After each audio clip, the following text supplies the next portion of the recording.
YouTubers beware. Beginning December 10th, your channel could be removed, access revoked, and effectively banned at the sole discretion of YouTube, which of course is owned by Google.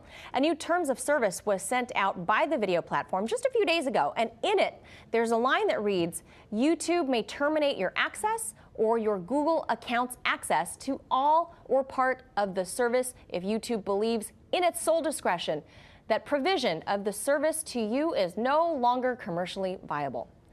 Ominous words there. So for more on this, let's turn to investigative journalist Ben Swan. Okay, Ben, so that sounds kind of sketchy to me. It's very sketchy. YouTube gets to be the sole decision maker, or in the words of George W. Bush, you know, the decider, right, on whether or not someone's channel can stay up. Sure.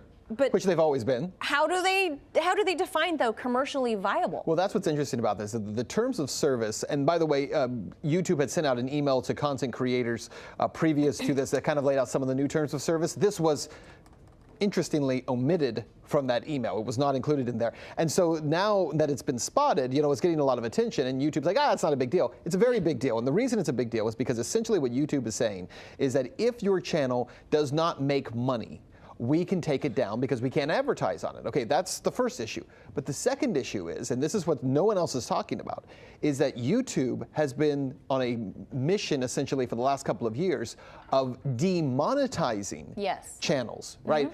They don't outright ban channels, but they demonetize them, essentially saying that the content on your channel is not suitable for advertisers. Well, when you start getting those little flags on your channel that essentially say that your content's, and by the way, my channel constantly gets these, that your content is not suitable for advertisers, not because it's violent, not because it's hateful, but because you talk about things that maybe their mainstream advertisers like pharmaceutical companies might not like. Now you're not suitable for advertisers. Well, now they've taken it a step further to say, and this is the way I'm reading this, if your channel is not suitable for advertisers, then we can take it down. We're just going to delete it completely. So, like you said, they're saying, it's not a big change. A YouTube spokesperson claims essentially that they're just making these tweaks to the TOS. They're not changing the way the platform works or how they collect data or changing any settings.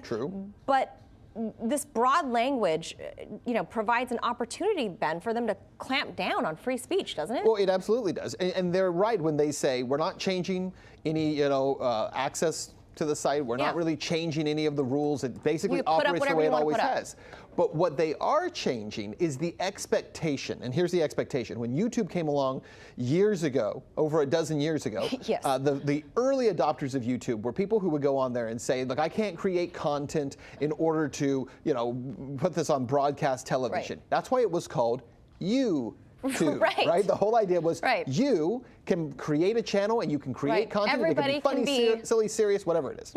And you can make these channels. What's interesting is since Google has bought it and the kind of the process Google has been in now for some time, not only do they significantly restrict channels, but they also have terms of service that make it increasingly difficult for content creators to create anything at all. So you have these certain channels, right? If you have over 100,000 subscribers to your channel, you can go to YouTube's studios and you can shoot your shows or your podcasts from their studios.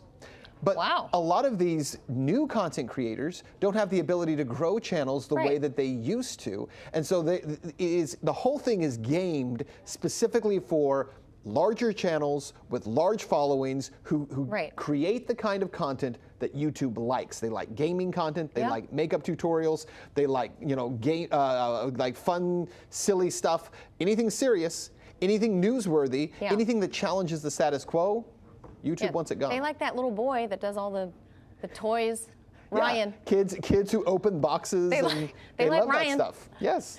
Now, back to the same argument that you and I have discussed over and over about Facebook, about YouTube. That's right.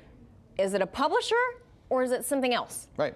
Well, is it a publisher or is it a platform? If it's a platform, then you don't have the right to remove everyone from your platform, right? You are creating the platform.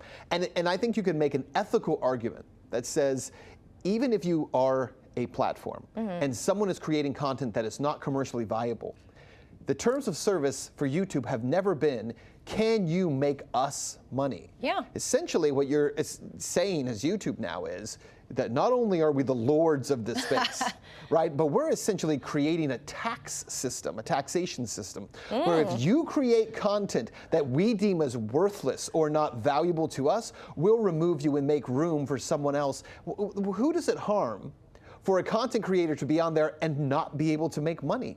Right. What if you're another 5-year-old that's not Ryan, right, and is unboxing presents or whatever, and people don't watch your videos? Like, and what does that cost YouTube? It doesn't cost YouTube anything. So what this really is about, it's not about the people who are unboxing or who don't make money.